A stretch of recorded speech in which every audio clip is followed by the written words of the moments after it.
67वां हालिया संदर्भ। रक्षा अधिग्रहण परिषद ने very short range air defence system infrared homing missile प्रणाली की खरीद के लिए आवश्यकतानुसार स्वीकृति एक्सेप्टेंस ऑफ नेसेसिटी प्रदान की है। यह मिसाइल प्रणाली एक man portable air defence system MANPAD है। इसे हैदराबाद स्थित रक्षा अनुसंधान और विकास संगठन DRDO के रिसर्च सेंटर इमरत RCI द्वारा DRDO की अन्य प्रयोगशालाओं तथा भारतीय औद्योगिक भागीदारों के सहयोग से स्वदेशी रूप से डिजाइन एवं विकसित किया गया है। से दूसरा सही नहीं है। इससे बहुत कम दूरी पर विद्यमान तथा कम ऊंचाई वाले हवाई खतरों को लक्षित किया जा सकता है। ये सतह से हवा में वार करने वाली हल्की और पोर्टेबल मिसाइल है। इन्हें विमान या हेलीकॉप्टर को नष्ट करने के लिए एक एक करके या छोटे समूहों में दागा जा सकता है।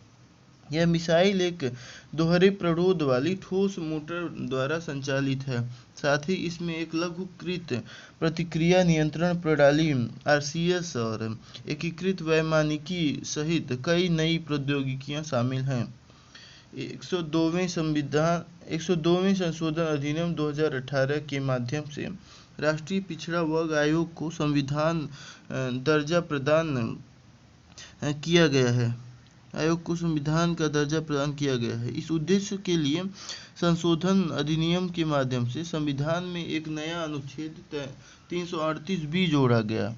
इसलिए वर्तमान में आयोग एक वैधानिक निकाय नहीं है, बल्कि यह एक संवैधानिक निकाय बन गया है। दूसरे शब्दों में नए आयोग की संवैधानिक स्थिति राष्ट्रीय अनुसूचित जाति आयोग NCSC और राष्ट्रीय अनुसूचित जनजाति आयोग NCST के समान है। आयोग राष्ट्रपति को एक वार्षिक रिपोर्ट प्रस्तुत करता है। इसके अतिरिक्त जब भी वह आवश्यक समझे एक विशेष रिपोर्ट भी प्रस्तुत कर सकता है।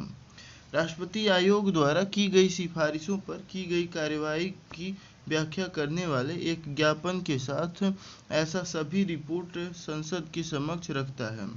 ज्ञापन में ऐसी किसी भी सिफारिश को अस्वीकार करने के कारण को भी शामिल किया जाता है।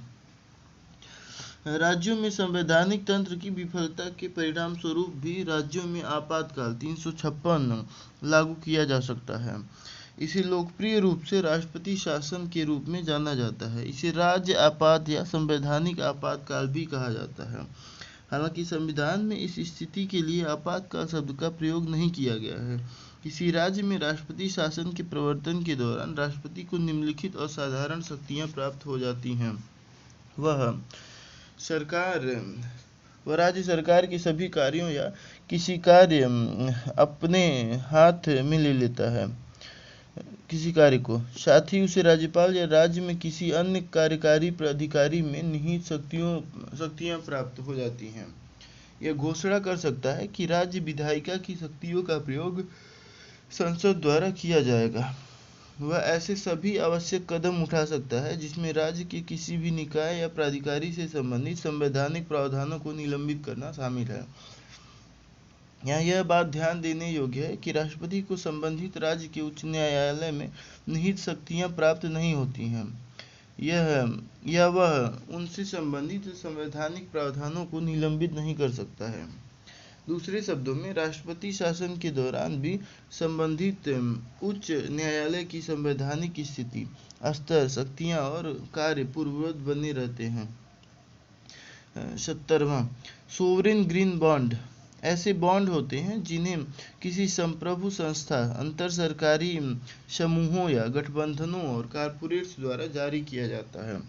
इन निकायों के द्वारा सोवरेन ग्रीन बॉन्ड्स को इनके माध्यम से हुई प्राप्तियों को पर्यावरण की दृष्टि से संधारणीय परियोजनाओं में उपयोग हेतु जारी किया जाता है। यह अर्थव्यवस्था की कार्बन गहनता को कम करने में सहायता करता है।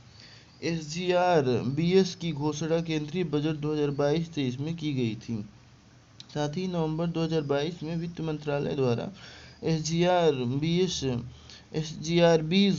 के लिए रूपरेखा जारी की गई। चालू वित्तीय वर्ष में भारतीय रिजर्व बैंक आरबीआई द्वारा 5 वर्ष और 10 वर्ष की परिपक्वता अवधि वाले 4,000 करोड़ रुपए के ग्रीन बॉन्ड जारी किए जाएंगे।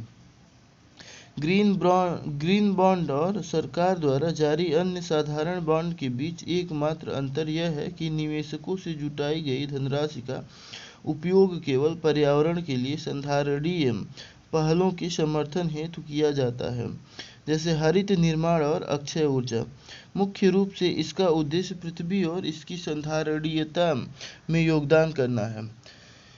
सरकार द्वारा बॉन्ड को संस्थागत निवेशकों के लिए आकर्षक बनाने का प्रयास किया गया है। इन्हें एक समान मूल्य नीलामी के माध्यम से जारी करने, रेपो के साथ साथ सांविधिक तरलता अनुपात एसएलआर संबंधी उद्देश्यों के लिए पात्र बनाने और द्वितीयक बाजार में व्यापार करने हेतु पात्र बनाने जैसी रियायतें प्रदान की गई है। अनिवासी भारतीयों को भी इनमें निवेश करने की अनुमति प्रदान की गई है। इसके लिए निर्धारित ढांचे के तहत इस बॉन्ड में निहित जोखिम को और भी कम कर दिया गया है। इस ढांचे के अनुसार इन बॉन्डों पर मूलधन और ब्याज के भुगतान की पात्रता परियोजनाओं के प्रदर्शन पर निर्भर नहीं होगी। साथ ही इन बॉन्डों में निवेशक द्वारा परियोजना से संबंधित किसी भी जोखिम को वहन नहीं किया जाएगा। एसजीआरबीज ढांचे के तहत पात्र परियोजनाओं में अक्षय नवीकरणीय ऊर्जा, ऊर्जा दक्षता, स्वच्छ परिवहन, जलवायु परिवर्तन अनुकूलन, संधारणीय जल एवं अपशिष्ट प्रबंधन, प्रदूषण रोकथाम और नियंत्रण, हरित भवनों तथा जैव विविधता संरक्षण से संबंधित परियोजनाएं शामिल हैं। भारत के संविधान के अनुच्छेद 324 भारत के संविधान के अनुच्छेद 324 के तहत भारत निर्वाचन आयोग को लोकसभा और राज्य विधानसभा के निर्वाचनों के संचालन के अधीक्षण, निर्देशन और नियंत्रण की शक्ति प्रदान की गई है। यद्यपि निर्वाचन आयोग को स्वतंत्र और निष्पक्ष रूप से कार्य करने के लिए संविधान के तहत दिशा निर्देश दिए गए हैं, लेकिन इसमें कुछ दोष भी है। संविधान में निर्वाचन आयोग के सदस्यों की अर्हता विधिक, शैक्षणिक, प्रशासनिक या न्यायिक निर्धारित नहीं की गई है। संविधान में निर्वाचन आयोग के सदस्यों के कार्यकाल को निर्दिष्ट नहीं किया गया है। संसद द्वारा बनाए गए किसी भी कानून के प्रावधानों के अधीन निर्वाचन आयुक्तों और क्षेत्रीय आयुक्तों की सेवा की शर्तें और कार्यकाल राष्ट्रपति के द्वारा विधि के अनुसार निर्धारित किए जा सकते हैं। अतः संविधान में निर्वाचन आयुक्तों के कार्यकाल का निर्धारण नहीं किया गया है। संविधान में सेवानिवृत्ति के बाद निर्वाचन आयुक्तों को सरकार द्वारा अन्य दूसरी नियुक्तियों पर रोक नहीं लगाई गई है। 72वां लोकायुक्त भारतीय संसदीय ओम्बुड्समैन है, जिसे भारत की प्रत्येक राज्य सरकार के माध्यम से और संबंधित राज्य के लिए शक्तियां प्रदान की जाती हैं। किसी राज्य में इस पद को संबंधित राज्य विधानमंडल में लोकायुक्त अधिनियम पारित करने के बाद प्रभाव में लाया जाता है। साथ ही इस पद के लिए ऐसे किसी व्यक्ति को नामित किया जाता है जो प्रतिष्ठित पृष्ठभूमि का हो। इस पद को सरकार या उसके प्रशासन लोकसेवकों के कार्य की सत्यनिष्ठा और कार्यकुशलता के विरुद्ध शिकायतों का शीघ्र समाधान करने के लिए गठित किया गया है। लोकायुक्त की नियुक्ति होने के बाद उसे सरकार द्वारा बर्खास्त या स्थानांतरित नहीं किया जा सकता है। उसे पद से केवल राज्य विधानमंडल द्वारा महाभियोग प्रस्ताव पारित करके ही हटाया जा सकता है। इसके कारण यह भ्रष्टाचार और शासन प्रणाली में निहित कुशासन के विरुद्ध एक शक्तिशाली निवारक बन जाता है। लोकपाल और लोकायुक्त अधिनियम 2013 के लागू होने से बहुत पहले ही कई राज्यों ने लोकायुक्त नियुक्त कर रखे थे। यह ध्यान देने योग्य बात यह है कि सर्वप्रथम लोकायुक्त पद का गठन 1971 में महाराष्ट्र में हुआ था। हालांकि ओडिशा में इस संबंध में अधिनियम 1970 में पारित हुआ, परंतु उसे 1983 में लागू किया गया। लोकायुक्त व उप लोकायुक्त की नियुक्ति संबंधित राज्य के राज्यपाल द्वारा की जाती है। इनकी नियुक्ति के दौरान अधिकांश राज्यों में एक राज्य से दूसरे राज्य में भिन्न होता है। राज्यपाल निम्न से परामर्श करता है: संबंधित राज्य के उच्च न्यायालय के मुख्य न्यायाधीश और राज्य विधानसभा में विपक्ष के नेता, विधानसभा अध्यक्ष। यदि राज्य में विधान परिषद है तो विधान परिषद के सभापति और विधान परिषद के विपक्ष के नेता से भी परामर्श किया जाता है। लोकायुक्त द्वारा की गई सिफारिशें मात्र सलाहकारी प्रकृति की होती हैं और वे राज्य सरकार के लिए बाध्यकारी नहीं होती हैं। 73वां, प्रत्येक राज्य सरकार द्वारा राज्य के प्रत्येक जिले के लिए एक जिला उप आपदा प्रबंधन प्राधिकरण का गठन किया जाता है। डीडीएमए में एक अध्यक्ष और अन्य सदस्य होते हैं जिनकी संख्या 7 से अधिक नहीं होती है। जिले का कलेक्टर या जिला मजिस्ट्रेट या उपायुक्त डीडीएमए का पदेन अध्यक्ष होता है। डीडीएमए का मुख्य कार्यकारी अधिकारी पुलिस अधीक्षक और जिले का मुख्य चिकित्सा अधिकारी डीडीएमए के पदेन सदस्य होते हैं। डीडीएमए के मुख्य कार्यकारी अधिकारी की नियुक्ति राज्य सरकार द्वारा की जाती है। 74, संविधान के अनेक उपबंध संसद के दोनों सदनों के साधारण बहुमत से संशोधित किए जा सकते हैं। ये उपबंध अनुच्छेद 368 की सीमा से बाहर हैं। इन उपबंधों में शामिल है नए राज्यों का प्रवेश या गठन, नए राज्यों का निर्माण और उनके क्षेत्रों, सीमाओं या संबंधित राज्यों के नामों का परिवर्तन, राज्य विधान परिषदों का निर्माण या उनकी समाप्ति। दूसरी अनुसूची राष्ट्रपति, राज्यपाल, लोकसभा अध्यक्ष, न्यायाधीशों आदि की परिलब्धियों, भत्ते, विशेषाधिकार आदि, संसद में गणपूर्ति, संसद सदस्यों के वेतन एवं भत्ते, संसद में प्रक्रिया के नियम, संसद इसके सदस्यों और इसकी समितियों के विशेषाधिकार, संसद में अंग्रेजी भाषा का प्रयोग, उच्चतम न्यायालय के अंदर के अवर न्यायाधीशों की संख्या, उच्चतम न्यायालय को और अधिक क्षेत्राधिकार प्रदान करना, राजभाषा का प्रयोग, नागरिकता की प्राप्ति और समाप्ति, संसद और राज्य विधानमंडलों के निर्वाचन क्षेत्रों का परिसीमन, केंद्र शासित प्रदेश, 5वीं अनुसूचित क्षेत्रों और अनुसूचित जनजातियों का प्रशासन, 6ठी अनुसूची जनजातीय क्षेत्रों का प्रशासन।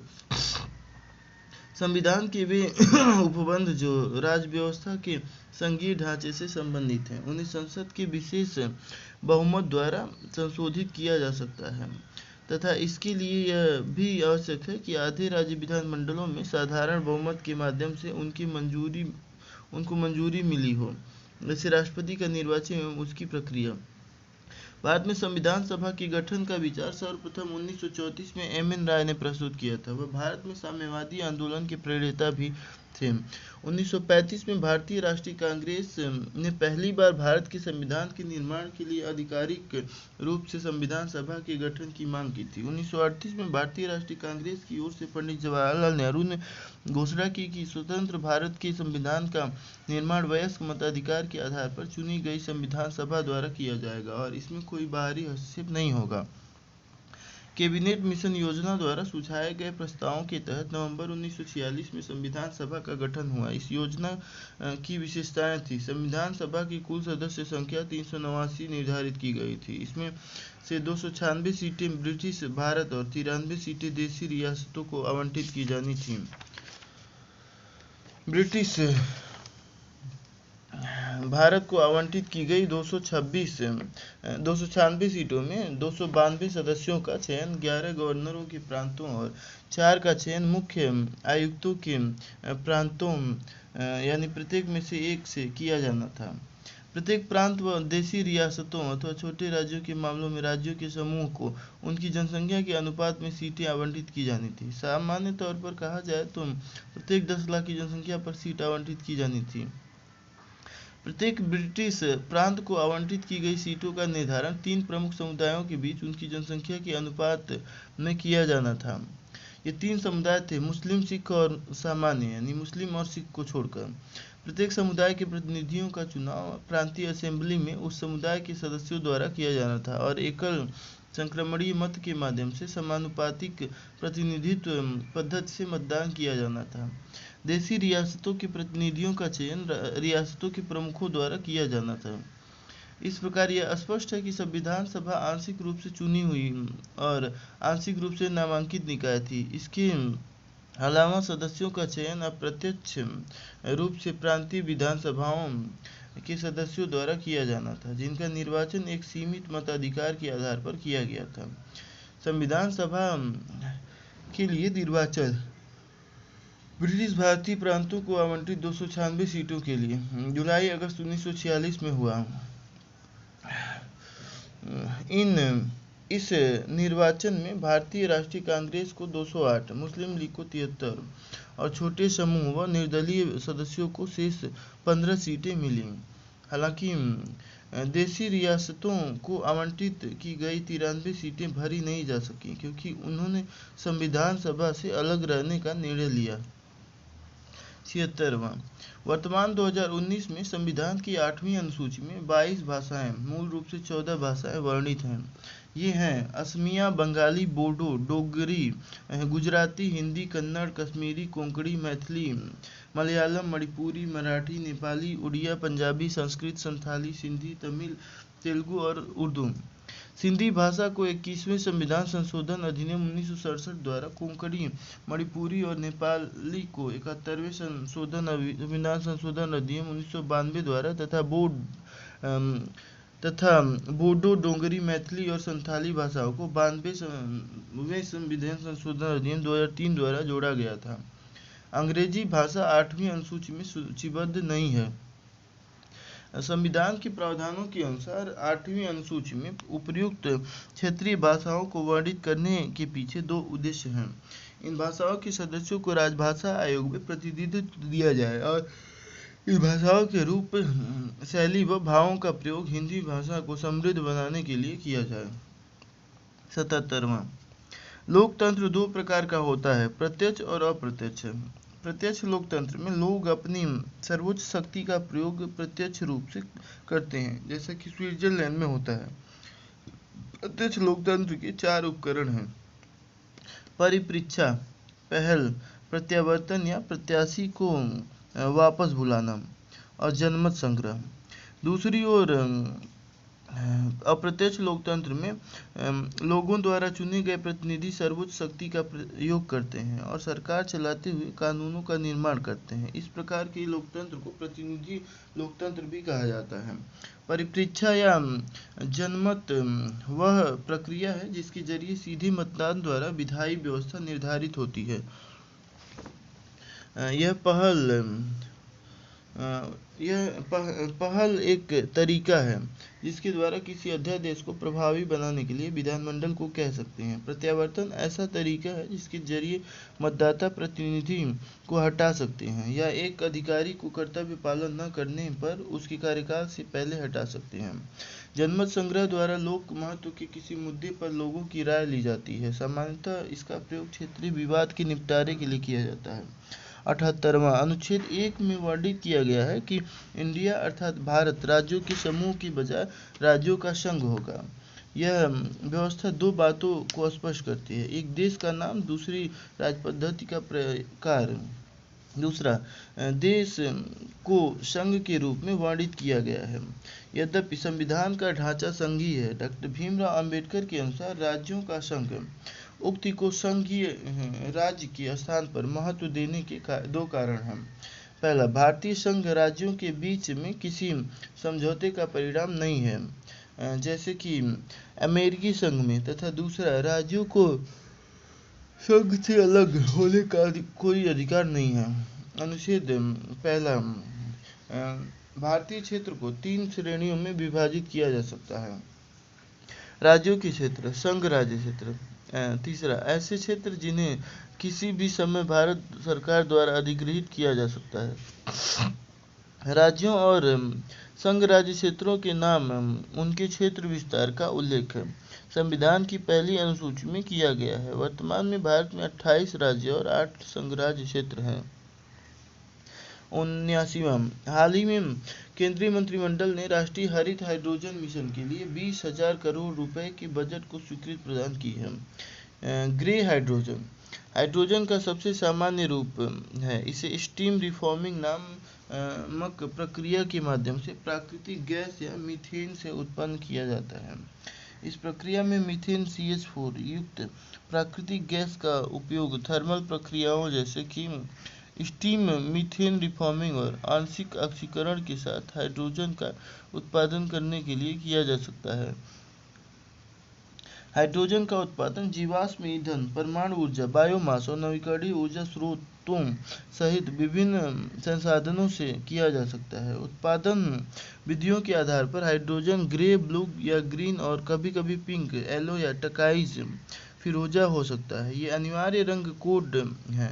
इनका उपयोग ऊर्जा उद्योग में हाइड्रोजन के प्रकारों के बीच अंतर करने के लिए किया जाता है। उपयोग किए जाने वाले उत्पादन के प्रकार के आधार पर हाइड्रोजन को विभिन्न रंगों में वर्गीकृत किया गया है। हाइड्रोजन का दहन करने पर केवल जल उत्पन्न होता है। उत्पादन की प्रक्रिया के आधार पर इसे ग्रे हाइड्रोजन नाम दिया गया है, न कि दहन के उपरांत शेष उप उत्पादों के आधार पर। ग्रीन हाइड्रोजन एकमात्र प्रकार है जो जलवायु तटस्थ तरीके से उत्पादित होता है। इसका तात्पर्य है कि यह वर्ष 2050 तक उत्सर्जन को निवल शून्य तक कम करने के वैश्विक प्रयासों में महत्वपूर्ण भूमिका निभा सकता है। 80 का बी वर्ष 1919 में भारत सरकार अधिनियम को अधिनियमित किया गया था और यह वर्ष 1921 में लागू हुआ था। इस अधिनियम को मॉन्टेगू चेम्सफोर्ड सुधार के नाम से भी जाना जाता है। उस समय मॉन्टेगू भारत के राज्य सचिव और लॉर्ड चेम्सफोर्ड भारत के वायसराय थे। इस अधिनियम की निम्नलिखित विशेषताएं थीं। इसने केंद्रीय और प्रांतीय विषयों की सूची पहचान कर और उन्हें पृथक कर प्रांतों पर केंद्रीय नियंत्रण को कम कर दिया। केंद्रीय और प्रांतीय विधायिकाओं को उनके संबंधित विषयों की सूची पर कानून बनाने के लिए अधिकृत किया गया था। हालांकि सरकार का ढांचा केंद्रीकृत और एकात्मक बना रहा। इसने प्रांतीय विषयों को पुनः दो भागों में विभाजित किया, एक हस्तांतरित और दूसरा आरक्षित। हस्तांतरित विषयों को गवर्नर द्वारा शासित किया जाना था। इस कार्य में वह उन मंत्रियों की सहायता लेता था जो विधान परिषद के प्रति उत्तरदायी थे। दूसरी ओर आरक्षित विषयों पर गवर्नर कार्यपालिका परिषद की सहायता से शासन करता था, जो विधान परिषद के प्रति उत्तरदायी नहीं थी। शासन की इस दोहरी व्यवस्था को द्वैध शासन व्यवस्था कहा गया। इसके अनुसार वायसराय की कार्यकारी परिषद के 6 सदस्यों में से कमांडर इन चीफ को छोड़कर 3 सदस्यों का भारतीय होना आवश्यक था। इसने सिखों, भारतीय, ईसाइयों, एंग्लो इंडियन, यूरोपीय लोगों के पृथक निर्वाचन मंडल की व्यवस्था करके सांप्रदायिक प्रतिनिधित्व के सिद्धांत का विस्तार किया। इसने संपत्ति कर या शिक्षा के आधार पर सीमित संख्या में लोगों को मताधिकार प्रदान किया।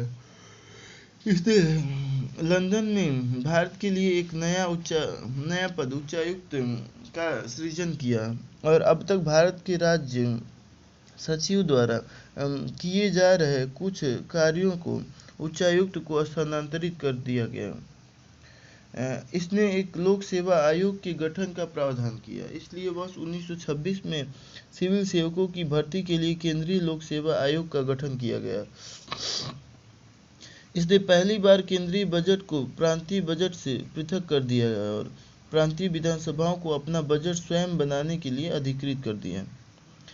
81 केंद्र ने राष्ट्रीय खाद्य सुरक्षा अधिनियम NFSA 2013 के तहत शामिल अंत्योदय अन्न योजना और प्राथमिकता वाले परिवारों के लाभार्थियों को निःशुल्क खाद्यान्न प्रदान करने के लिए एक नई एकीकृत खाद्य सुरक्षा योजना को मंजूरी दी। इस नई योजना का नाम प्रधानमंत्री गरीब कल्याण अन्न योजना रखा गया है। यह एकीकृत योजना गरीबों के लिए खाद्यान्न की पहुंच, वहनीयता और उपलब्धता के मामले में NFSA 2013 के प्रावधानों को सुदृढ़ करेगी। यह योजना खाद्य और सार्वजनिक वितरण विभाग की 2 सब्सिडी योजनाओं को शामिल करेगी। FCI को खाद्य सब्सिडी, एफसीआई को यह सब्सिडी उपभोक्ता सब्सिडी और बफर सब्सिडी के रूप में प्रदान की जाती है। यह उपभोक्ता सब्सिडी का तात्पर्य एफसीआई द्वारा खर्च की गई आर्थिक लागत और केंद्रीय निर्गम मूल्य के बीच के अंतर से है, जबकि बफर सब्सिडी का तात्पर्य बफर स्टॉक रखने और उसका प्रबंधन करने की लागत से है। एनएफएसए के तहत राज्यों को निःशुल्क खाद्यान्न की खरीद, आवंटन और वितरण से निपटने वाले विकेंद्रीकृत खरीद राज्यों के लिए खाद्य सब्सिडी। इससे पहले कोविड-19 महामारी के दौरान इसी का नाम प्रधानमंत्री गरीब कल्याण (AY) से एक योजना लागू की गई थी। दोनों योजनाओं के बीच अंतर: इससे पहले एनएफएसए लाभार्थियों को AAY के अंतर्गत 35 किलोग्राम प्रति परिवार और PHH को 5 किलोग्राम प्रति व्यक्ति खाद्यान्न प्राप्त हो रहा था। यह खाद्यान्न रियायती कीमतों ₹3 किलोग्राम चावल, ₹2 किलोग्राम गेहूं और ₹1 किलोग्राम मोटा अनाज मिल रहा था। अब सरकार ने रियायती कीमतों को समाप्त कर दिया है। सरकार 1 वर्ष के लिए निःशुल्क खाद्यान्न उपलब्ध करा रही है, हालांकि 5 किलो खाद्यान्न की अतिरिक्त मात्रा प्रदान नहीं की जाएगी। 82 संविधान के अनुच्छेद 165 में राज्य के महाधिवक्ता की व्यवस्था की गई है। वह राज्य का सर्वोच्च कानूनी अधिकारी होता है। संविधान द्वारा महाधिवक्ता के कार्यकाल को निश्चित नहीं किया गया है। इसके अलावा संविधान में उसे हटाने की प्रक्रिया और आधार का भी वर्णन नहीं किया गया है, इसलिए कथन एक सही नहीं है। वह अपने पद पर राज्यपाल के प्रसाद पर्यंत बना रहता है। इसका अर्थ है कि उसे राज्यपाल द्वारा कभी भी हटाया जा सकता है, इसलिए कथन 2 सही है। अपने आधिकारिक कर्तव्यों के निष्पादन के लिए महाधिवक्ता को राज्य के किसी भी न्यायालय के समक्ष उपस्थित होने का अधिकार प्राप्त है। इसके अतिरिक्त उसे राज्य विधानमंडल के दोनों सदनों या राज्य विधानमंडल को किसी भी समिति अथवा सभा जिसमें उसे सदस्य नामित किया जा सकता है की कार्यवाही में बिना मताधिकार के बोलने और भाग लेने का अधिकार है। उसे वे सभी विशेषाधिकार और उन्मुक्तियां प्राप्त हैं जो राज्य विधानमंडल के किसी सदस्य के लिए उपलब्ध है। 83वां हालिया संदर्भ FSSAI के सर्वेक्षण के अनुसार 15% पूरक आहार उपभोक्ता के लिए असुरक्षित पाए गए हैं। पूरक आहार का अनियंत्रित सेवन खराब गुणवत्ता वाले उत्पादों का उपयोग हृदय और किडनी के स्वास्थ्य को प्रभावित कर सकता है। FSSAI स्वास्थ्य और परिवार कल्याण मंत्रालय के अंतर्गत आता है। यह खाद्य सुरक्षा और मानक अधिनियम FSSA 2006 के तहत स्थापित एक स्वायत्त सांविधिक निकाय है।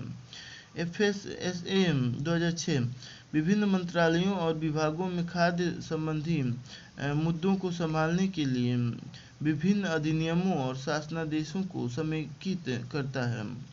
यह उपभोक्ताओं के लिए सुरक्षित और पौष्टिक खाद्य की उपलब्धता सुनिश्चित करते हुए खाद्य पदार्थों के निर्माण, प्रसंस्करण, वितरण का विनियमन और निगरानी करता है। इसका मुख्यालय दिल्ली में स्थित है।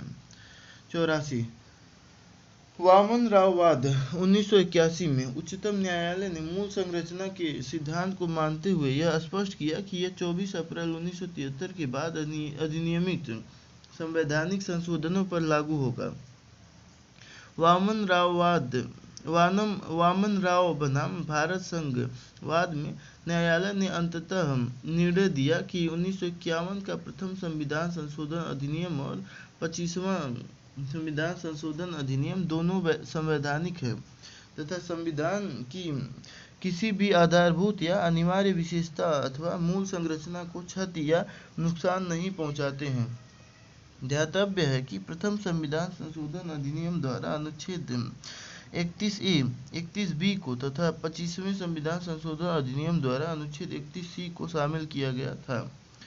SR बोमईवाद 1994 इस वाद में यह निर्णय दिया गया था कि राज्य सरकार को बर्खास्त करने की राष्ट्रपति की शक्ति असीमित नहीं है, अर्थात इसकी न्यायिक समीक्षा की जा सकती है। इस निर्णय में कहा गया कि राष्ट्रपति द्वारा की गई उद्घोषणा राष्ट्रपति शासन लागू करने से संबंधित को संसद के दोनों सदनों की स्वीकृति मिलने के बाद ही उसे इस शक्ति का उपयोग करना चाहिए। तब तक राष्ट्रपति विधानसभा से संबंधित संवैधानिक प्रावधानों का निलंबन करके ही विधानसभा को निलंबित कर सकता है। कुलदीप नायर वाद 2006। कुलदीप नायर बनाम भारत संघ 2006 वाद लोक प्रतिनिधित्व अधिनियम 1951 में संशोधन से संबंधित था, जहां प्रारंभ में निर्वाचकों के लिए राज्य की परिषद में निर्वाचित होने के लिए संबंधित राज्य में अधिवास होना आवश्यक था। इस प्रावधान को बाद में 2003 में उक्त संशोधन द्वारा हटा दिया गया था। इंदिरा गांधी नेहरू वाद 1975। इंदिरा नेहरू गांधी वाद 1975 में उच्चतम न्यायालय द्वारा संविधान की मूल संरचना के सिद्धांत की पुनः पुष्टि की गई और इसे लागू किया गया। इस वाद में उच्चतम न्यायालय ने 39वें संशोधन अधिनियम 1975 के उस प्रावधान को अमान्य घोषित कर दिया, जिसमें प्रधानमंत्री और लोकसभा अध्यक्ष से संबंधित चुनावी विवादों को सभी न्यायालयों के क्षेत्राधिकार से बाहर रखा गया था। 85 सामूहिक उत्तरदायित्व वह अवधारणा है जिसके अंतर्गत सरकार के व्यक्तिगत सदस्यों और अर्थात मंत्रियों को सरकार के कार्यों के निर्णयों के लिए सामूहिक रूप से जवाबदेह ठहराया जाता है। भारत के संविधान के अनुच्छेद 75(3) में उपबंधित किया गया है कि मंत्रिपरिषद लोकसभा के प्रति सामूहिक रूप से उत्तरदायी होगी। अतः अनुच्छेद 75(3) में केंद्र में सामूहिक उत्तरदायित्व से संबंधित, जबकि अनुच्छेद 164(3) में राज्य सरकारों से संबंधित है। हाल ही में उच्चतम न्यायालय ने कहा कि सामूहिक उत्तरदायित्व के सिद्धांत को लागू करके किसी मंत्री द्वारा दिए गए बयान अप्रत्यक्ष रूप से सरकार के लिए जिम्मेदार नहीं ठहराया जा सकता है, भले ही वह बयान राज्य के किसी मामले को लेकर दिया गया हो या सरकार का बचाव करने के लिए दिया गया हो। दूसरे शब्दों में, सामूहिक उत्तरदायित्व मंत्रिपरिषद से व्यक्तिगत मंत्रियों की ओर होता है, न कि व्यक्तिगत मंत्रियों से मंत्रिपरिषद की ओर होता है। 86 संघीय शासन व्यवस्था में सर्वोच्च सत्ता केंद्रीय प्राधिकार और उसकी विभिन्न अनुषंगिक इकाइयों के बीच बढ़ जाती है। सामान्य तौर पर संघीय व्यवस्था में दो स्तर पर सरकारें होती हैं। इसमें एक सरकार पूरे देश के लिए होती है, इसकी जिम्मेदारी में राष्ट्रीय महत्व के विषय होते हैं। अन्य राज्य व प्रांतों के स्तर की सरकारें होती हैं, जो शासन के दिन प्रतिदिन के कामकाज को देखती है। सत्ता के इन दोनों स्तरों की सरकारें अपने अपने स्तर पर स्वतंत्र होकर अपना काम करती हैं। संघवाद की विशेषताएं: इसमें सरकार दो या दो से अधिक स्तरों वाली होती है। अलग अलग स्तर की सरकारें एक ही नागरिक समूह पर शासन करती हैं, उन पर कानून बनाने, कर वसूलने और प्रशासन का उनका अपना अपना अधिकार क्षेत्र होता है। विभिन्न स्तरों की सरकारों के लिए के अधिकार क्षेत्र संविधान में स्पष्ट रूप से वर्णित होते हैं। इसका संविधान सरकार के प्रत्येक स्तर के अस्तित्व और प्राधिकार की गारंटी और सुरक्षा देता है। संविधान के मौलिक प्रावधानों को किसी एक स्तर की सरकार अकेले नहीं बदल सकती है। ऐसे बदलाव दोनों स्तर की सरकारों की सहमति से ही हो सकते हैं। अदालतों को संविधान और विभिन्न स्तर की सरकारों के अधिकारों की व्याख्या करने का अधिकार है। विभिन्न स्तर की सरकारों के बीच अधिकारों के विवाद की स्थिति में सर्वोच्च न्यायालय निर्णायक की भूमिका निभाता है। वित्तीय स्वायत्तता निश्चित करने के लिए विभिन्न स्तरों की सरकारों के लिए राजस्व के अलग अलग स्रोत निर्धारित हैं। 87 संविधान सभा की सभी समितियों में सबसे ज़्यादा महत्वपूर्ण प्रारूप समिति थी। इसका गठन 29 अगस्त 1947 को हुआ था। इस समिति को नए संविधान का प्रारूप तैयार करने का कार्य सौंपा गया था। इस समिति में 7 सदस्य शामिल थे। डॉक्टर अंबेडकर इसके अध्यक्ष थे। N Gopalaswami Ayyangar, Alladi Krishnaswami Iyer, doctor K M. Munshi, Syed Mohammad Saadulla, N M. Madhav Rao, T T. Krishnamachari. विभिन्न समितियों में प्रस्ताव पर विचार करने के बाद प्रारूप समिति ने भारत के संविधान का पहला प्रारूप तैयार किया था।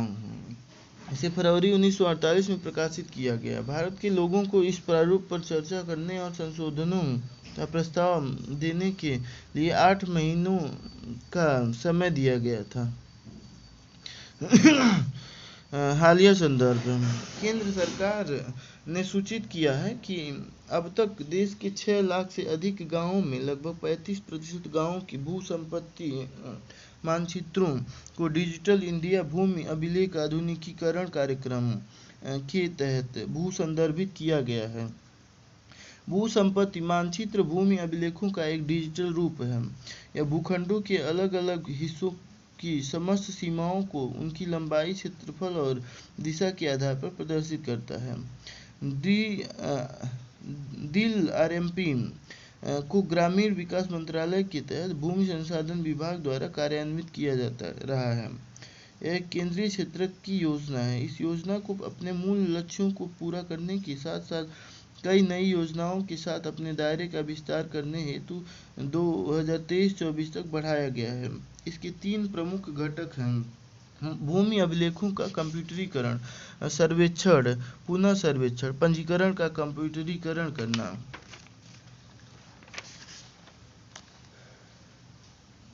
केंद्रीय सतर्कता आयोग सीबीसी केंद्र सरकार में भ्रष्टाचार की रोकथाम हेतु मुख्य एजेंसी है। इसकी स्थापना 1964 में केंद्र सरकार के एक कार्यकारी प्रस्ताव द्वारा किया गया था।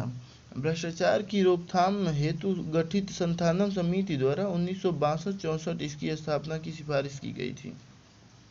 सीबीसी एक बहुसदस्यीय निकाय है जिसमें एक केंद्रीय सतर्कता आयुक्त यानी अध्यक्ष होता है और अधिकतम 2 सतर्कता आयुक्त होते हैं। इन्हें राष्ट्रपति द्वारा उनके हस्ताक्षर और मुहर के तहत एक 3 सदस्यीय समिति की सिफारिश पर नियुक्त किया जाता है, जिसमें प्रधानमंत्री, केंद्रीय गृह मंत्री और लोकसभा में विपक्ष के नेता शामिल होते हैं।